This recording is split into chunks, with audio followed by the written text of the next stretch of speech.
Alors mon mot préféré sera le mot lumière, parce que dans tous les cas, c'est un mot qui me porte, qui nous porte. C'est un mot qui me fait du bien, c'est un mot qui me console, c'est un mot qui me tient debout.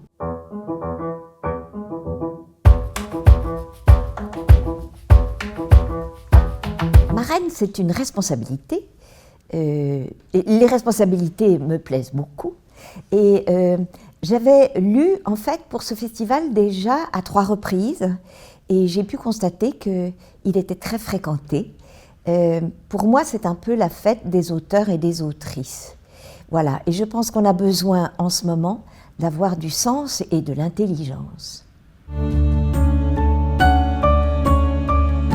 Alors le théâtre et la littérature sont très proches, parce que je pense que pour moi, le théâtre ne se fait pas sans auteur ni autrice. Donc pour moi, la littérature, les auteurs et les autrices, ce sont des compagnons de route extrêmement précieux qui sont là tout le long du travail de répétition et qui sont là pour toujours. Je vais reprendre Les démons à la Comédie Française et donc il faut replonger de nouveau dans l'écriture de Dostoïevski. Sinon, la route n'est pas possible. Alors, je lis plutôt dans les transports en commun, beaucoup, plutôt dans ma loge aussi parce que c'est très calme. Il peut m'arriver de lire avant de m'endormir, mais c'est plus rare. Alors, sur une île déserte, j'emporterai très certainement À la recherche du temps perdu. Pourquoi? Parce que tout d'un coup, c'est une humanité, c'est toute une planète qui est avec nous à travers l'écriture absolument splendide de Marcel Proust.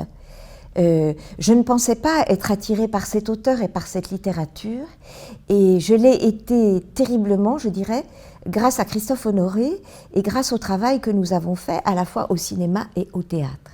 Je n'étais pas du tout consciente de l'incroyable humour de Marcel Proust et de la richesse de son écriture. Pour moi, ça a été une découverte totale et un enthousiasme absolument incroyable. Je n'aurais jamais pensé être sensible à cette écriture.